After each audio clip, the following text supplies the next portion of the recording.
Coucou tout le monde, c'est Eva Odiou, marraine de Pilote Volontaire. J'ai eu l'honneur de rencontrer l'association lors d'un entretien qu'on a fait il y a quelques semaines et je vous laisse avec les images juste après. Bisous! Les bateaux sur lesquels s'embarquent ces gens ne sont absolument pas adaptés à une traversée quelle qu'elle soit. Ils partent de toute façon avec pas suffisamment d'essence pour arriver à une quelconque destination. Ils sont donc condamnés, après quelques heures de navigation, à se retrouver en haute mer et à tomber en panne d'essence. À partir de ce moment-là, s'ils ne sont pas repérés dans les plus brefs délais, c'est la catastrophe assurée, c'est une certitude. Je m'appelle donc José Benavente, j'ai 50 ans. Je suis pilote professionnel et je vole pour l'association Pilote Volontaire. Bonjour Emma. Bonjour José, ça va? De te rencontrer à nouveau. Oui, moi aussi. Bon, alors si j'ai bien compris, aujourd'hui on se rencontre principalement pour parler de la course des héros Exactement. que tu vas soutenir et Oui. à laquelle tu vas même participer le 28 à Lyon. Oui, exactement. Donc je sais qu'il y a deux courses, le 21 juin à Paris et le 28 à Lyon. Donc malheureusement je ne pourrai pas être présente le 21 juin, mais je vais me rendre disponible pour le 28.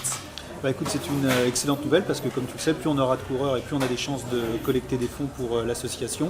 Et malheureusement, on en a besoin. Oui. On en aura encore besoin dans les mois qui viennent. Donc encore merci pour ton soutien. Malheureusement, aujourd'hui, la situation en mer, elle reste dramatique. Les tentatives de traversée plus exactement se poursuivent.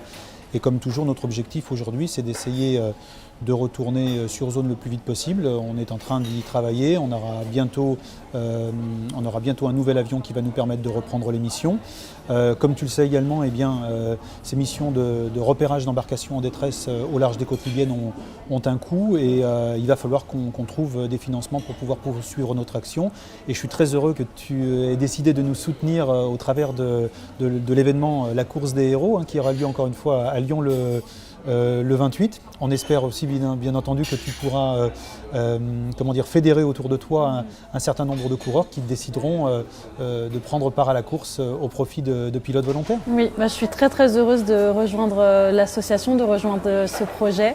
Ça me tient beaucoup à cœur. Ça fait 2 ans que je travaille avec des associations qui s'occupent de faire en sorte d'un peu mieux accueillir les personnes exilées. J'ai pu notamment donner des cours de français pendant 1 an dans une association à Paris. J'ai mené également d'autres actions et quand Stéphane Diagana m'a parlé du projet, ça m'a semblé super naturel de vous rejoindre et de rejoindre cette belle action. Bon, encore une fois, merci et on espère que ta participation à la course des héros nous permettra encore une fois de fédérer un grand nombre de coureurs qui auront décidé de s'engager aussi à notre côté pendant ces quelques minutes de course. À vrai dire, les gens ne sont pas obligés de courir, tu le sais aussi, les gens peuvent participer en marchant et les courses vont de 2 à 10 km. Donc normalement tout le monde devrait pouvoir y trouver son compte. Mais c'est ce que j'apprécie aussi dans le projet, c'est que c'est un projet qui est ouvert, qui permet à beaucoup de monde de pouvoir avoir l'impression d'agir dans le bon sens. C'est vrai que c'est des sujets, je pense, qui touchent énormément de monde, mais peu de personnes savent en définitive comment pouvoir agir, avoir une action positive sur tout ça. Et le fait de mettre ces courses des héros en place, ça permet aux gens de s'emparer de ces sujets, aux jeunes aussi comme moi de s'emparer de ces sujets et d'agir. Bon, encore une fois, un grand merci pour ta participation et ton soutien. Avec plaisir, merci beaucoup.